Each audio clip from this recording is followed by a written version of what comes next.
Hi guys, welcome to the channel, welcome to Sport Freak. My name is Anurag and today I'm here with the tactical analysis that you all guys are asking me for the last 3 months. The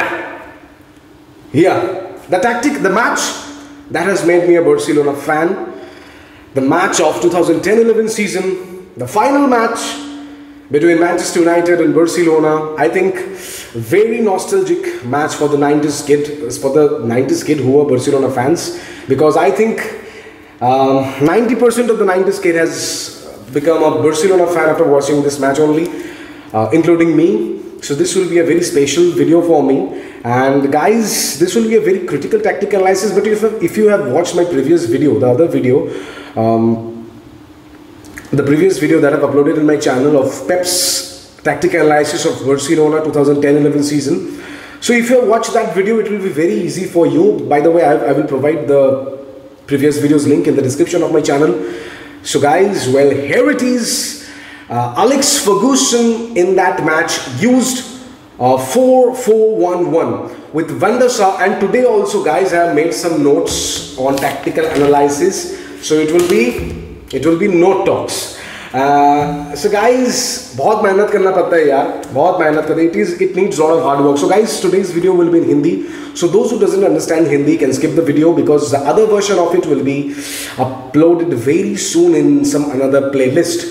But guys, so let's start guys. So Alex Ferguson has used 4-4-1-1 with Van der Sar as the goalkeeper, Vidic and Ferdinand as the centre back, number 15, number 5, and the images are right in the screen guys, so put your focus and concentration over there. Evra as the left back and Fabio as the right back, Carrick and Giggs in the centre, in the midfield position, Park Ji-sung in the left midfield position, Valencia in the right midfield position, and Rooney just behind Hernandez. And Pep used 4-3-3. If you watch my previous video, I'm telling it again guys, the same thing, the same squad, the same formation I'm going to repeat in this video too, because Pep has only used the same formation, the same possession gameplay, the 4-3-3 with Valdés as the goalkeeper, Mascherano and Piqué, because you all guys know Puyol couldn't play that final match due to injury. So Pep replaced Mascherano with Puyol. So Piqué and Mascherano, watch the image very carefully. So Piqué and Mascherano as number 3, number 14 as the centre back position, and Abidal as the left back position, and Dani Alves as the right back position, the most crucial player according to me. Busquets in the midfield with Iniesta and Xavi, number 8, number 16, number 6, and Messi as a false 9 in front, Pedro as left winger, and David Villa in the number 7 position as the right winger. So guys, क्या होता था, जो मैंने पिछले video में भी कहा था तुम लोगों को, कि most of the teams used to attack Barcelona's 4-4-3 formation with a coalition of 2 attacker, number 10 and number 14. In the case of Manchester United, especially in that match, Alex Ferguson has seen number 10 and number 14 as the 2 centre forward or 2 striker.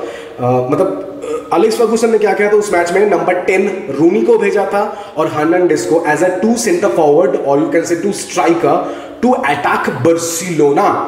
तो क्या होता था कि ध्यान से picture देखो, क्योंकि I will provide you images in the screen, so ध्यान से इस इमेज को देखो. तो रूनी और Hernandez number 10 and number 14 of Manchester United attacked Barcelona.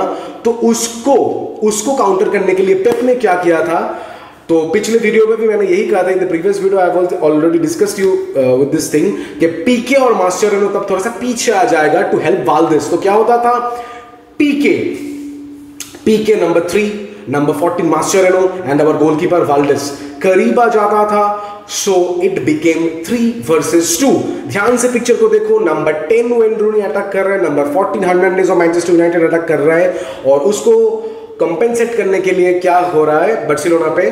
ध्यान से देखो उस मैच में क्या हुआ था, पीके नंबर 3, नंबर 14 मास्चेरानो और वाल्डेस एक ट्रायंगल बना लेते हैं and it became 3 versus 2.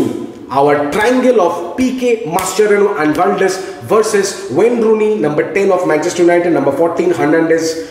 So it became 3 versus 2. तो Wayne Rooney कुछ भी नहीं कर पा रहा था. तब एलेक्स फर्गूसन ने एक ट्रिक खो जाता कि वेन रूनी तब क्या करता था, he used to attack direct to PK, वो पीके को अटैक करता था. So number 10 Wayne Rooney used to attack our number 3. ध्यान से स्क्रीन पे देखो, number 3 that is PK. So 10 attack करता था number 3 that is to PK. And यहां पे क्या होता था, तो तब क्या होता था, उसको कंपेंसेट करने के लिए Busquets from the midfield number 16, Busquets थोड़ा सा पीछे आके सेंटर बैक का रोल प्ले करता था. So again it becomes 3 versus 2. तो ध्यान से देखो, तो फिर से 3 वर्सेस 2 बन जाता था, क्योंकि अब क्या हुआ, इमेज को ध्यान से देखो, नंबर 3 पीके, नंबर 14 मास्चेरेनो, और बीच में आ जाता था नंबर 16 बुस्केट्स. तो वहां पे ये लोग फिर से देखो,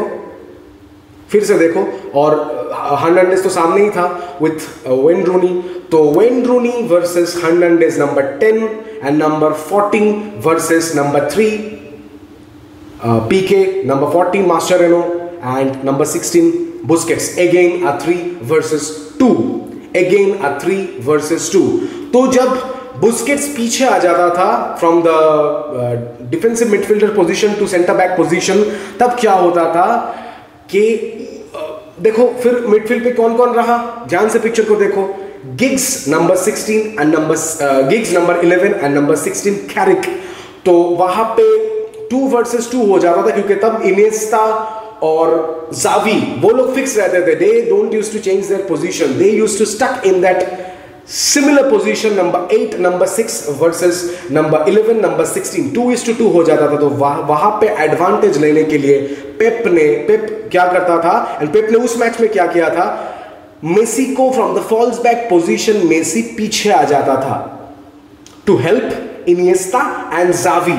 ध्यान से पिक्चर को देखो, तो क्या हो जाता था, मेसी पीछे आ जाता था. मेसी पीछे आ गया था उस मैच में, तो क्या हुआ था तब, नंबर 8 इनिएस्टा, नंबर 6 जावी, और सामने नंबर 10 मेसी. फिर से एक ट्रायंगल हो गया था उस मैच में, और यही होता था हर एक मैच में इन 4-3-3. तो it became Ryan Giggs versus Carrick, number 11, number 16 of Manchester United versus number 10 Lionel Messi of Barcelona, number 8 and number 6 Xavi. So number 10, number 8, number 6 against number 16 and number 11. Again a 3 versus 2 in the midfield. So पीछे 3 versus 2, Busquets पीछे चला गया तो पीछे 3 versus 2 in the midfield. Again a 3 versus 2. Now the next image क्या होता था, most of the time रूनी, फिर से एलेक्स फर्गूसन ने क्या किया था उस मैच में, रूनी को पैरेलली था रूनी विथ हर्नांडेज. रूनी को एलेक्स फर्गूसन ने, Rooney just change his position and came behind Hernandez. तो सामने नंबर 14, पीछे नंबर 10. रूनी क्या करता था, रूनी की क्या किया था उस मैच में, पीछे आके he change his position in the tip of the midfield. उसको कंपेंसेट करने के लिए क्या किया था, जावी और बुस्केट्स ने एक पिवट बना लिया था, टू टैकल रूनी. सो रूनी के अगेंस्ट पे जावी और बुस्केट्स आ जाता था. तो इट बिकम्स 2 versus 1. तो ये भी जो चाल एलेक्स फर्गूसन ने चले थे वो काम नहीं किया, उसको भी पेप ने खत्म कर दिया. तो रूनी को फिर से पीछे से टैकल किया था बुस्केट्स और Xavi. So it became 2 versus 1. क्या होता था कि मोस्ट ऑफ द केसेस, मैं जब रिसर्च कर रहा था मैंने ऑब्जर्व किया कि मोस्ट ऑफ द केसेस तुम लोग जानते हो कि रायन गिग्स जो कि सामने मिडफील्डर था number 11, he was very offensive. तो क्या होता था, most of the cases Alex Ferguson एक शिफ्ट करते थे position with Park Ji sung and Ryan Giggs. ध्यान से देखो तुम लोग, with Park Ji sung number 13 of Manchester United, with Ryan Giggs number 11. यहीं पे गलती हो गया, यहीं पे उन्होंने गलती कर दिया. क्योंकि क्या गलती कर दी, ये मिडफील्ड ओवरलोड हो जाता था हमेशा. क्योंकि देखो क्यों मिडफील्ड ओवरलोड नहीं होगा, क्योंकि सामने सिर्फ 11 और 16 है, गिग्स एंड कैरिक. एंड हम लोगों का क्या है, जावी नंबर 6, नंबर 16 बुस्केट्स और नंबर 8 इनिएस्टा. तो मिडफील्ड ओवरलोड हो जाता था. तो उसको जब रायन गिग्स एक गलती करता था, उसका वो ऑफेंसिव इतना ऑफेंसिव प्लेयर था कि वो अपना पोजीशन छोड़ के सामने चला जाता था और वहां पे और एडवांटेज मिल जाता था the trio of our Barcelona midfield, Busquets, Xavi and Iniesta. और क्या होता था कि डैनी एल्वेस, मैंने पिछले वीडियो पे भी बोला था, डैनी एल्वेस क्या करता था, सामने आ जाता था ऑफेंसिवली। वो अपना राइट बैक पोजीशन छोड़ते, क्योंकि बुस्केट्स तब हम लोगों का डिफेंस ज्वाइन कर लिया था उस मैच पे, तो डैनी एल्वेस सामने आ गया था। और क्या गलती हुआ था तब, सोचो कि बॉल इनिएस्टा के पास है, नंबर 8।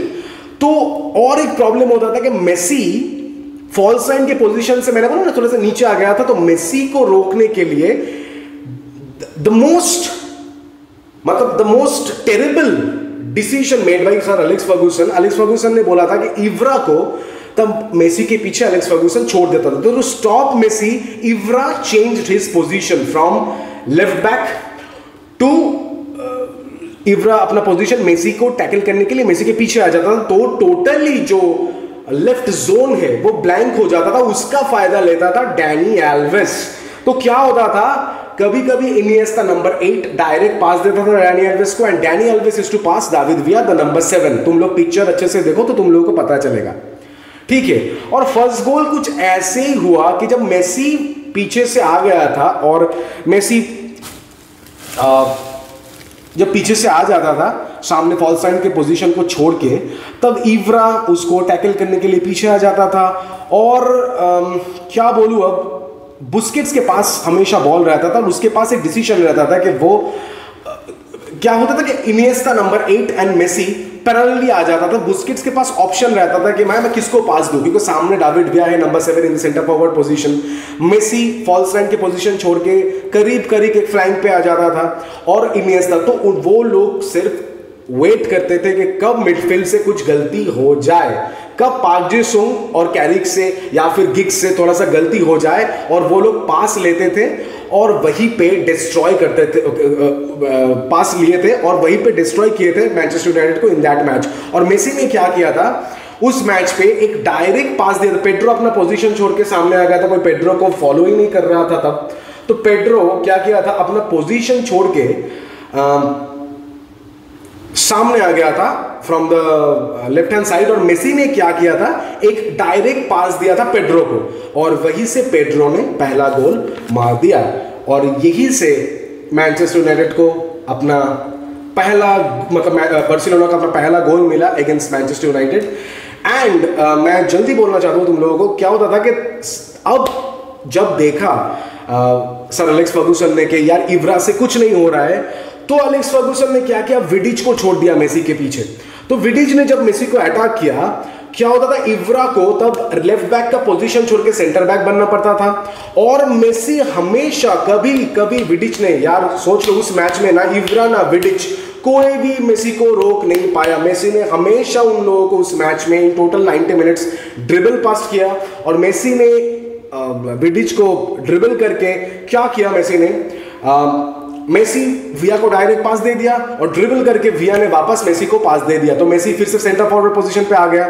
तो यहीं पे एक धमाल हुआ था, लेकिन वेंडरसन ने सेव कर दिया उस गोल। मेसी कैसे गोल किया, क्योंकि देखो हम लोगों के पास एक मिडफील्ड पे एडवांटेज था, जो कि उस मैच पे मैनचेस्टर यूनाइटेड को नहीं था। इमेज को ध्यान से देखो तुम लोग, कि देखो फिर से 3:2 बन गया, क्योंकि देखो पार्क जी सुंग, गिग्स तो अपना पोजीशन छोड़ के सामने चला गया था, तो नंबर 13 पार्क जी सुंग और नंबर 16 कैरिक तब मिडफील्ड को संभाल रहा था, लेकिन हम लोगों के पास तब ज़ावी नंबर 6, नंबर 16 बुस्केट्स और नंबर 8 इनिएस्टा था। तो 3:2 फिर से, इमेज को फिर से देखो, पार्क जी सुंग और कैरिक नंबर 16 और नंबर 13 अगेंस्ट नंबर 8, नंबर 16 और number 6 Iniesta, Busquets and Xavi. फिर से वही गलती हो रहा था, और क्या हुआ, डैनी एल्वेस सामने आ गया, और रायन गिग्स ने क्या किया, डैनी एल्वेस को रोकने का कोशिश किया, क्योंकि इव्रा तब मेसी को रोक रहा था in the centre back position as well as Ferdinand as well as Vidic. तो क्या हुआ था, नंबर 3, नंबर 15 मेसी को रोक रहा था, that is Evra and Vidic, and number 11 अपना पोजीशन छोड़ के डैनी एल्वेस को रोक रहा था in the left back position. उसका फायदा क्या लिया इन लोगों ने, उसका एडवांटेज हो गया क्या, बहुत सारे शॉट्स, क्योंकि जावी द फ्री बन गया तो बहुत सारे शॉट्स जावी ने लॉन्ग रेंज बैंगर मारने की कोशिश किया और वहीं से मेसी के पास बॉल आ गया और मेसी ने एक बैंगर मारा और वैन डर सर उस बैंगर को रोक नहीं पाया. He couldn't stop Lionel Messi and goal comes again. तो 2 यार खत्म हो गया था फिर से 2-0. तो ऐसे मतलब कोई भी, देखो क्या हुआ था, मैं तुम लोगों को शॉर्ट में समझाने की कोशिश करता हूं कि एलेक्स फर्गुसन ने मैच के बाद बोला बहुत सालों बाद कि मैं अगर पार्क जी सुन को मेसी के पीछे देता तो कुछ होता, क्योंकि विडिच, इव्रा, कोई भी रोक नहीं पाया मेसी को उस मैच में. फॉल्स नाइन के पोजीशन से वो जब मिडफील्ड पे आया कोई भी रोक नहीं पाया मेसी को और मेसी ने उस मैच पे यार खत्म कर दिया, धमाल मचा दिया, खत्म कर दिया मैनचेस्टर यूनाइटेड को. He perished Manchester United in that match.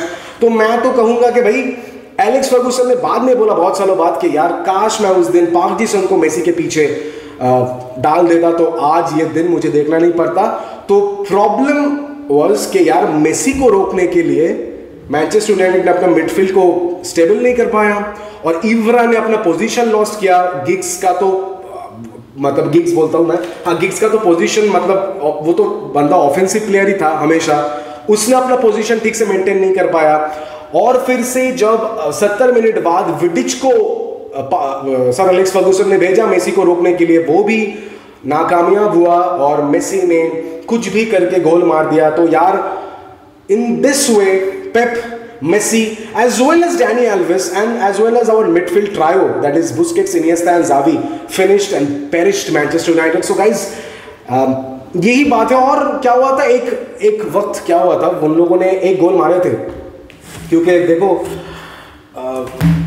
लेकिन that was too late.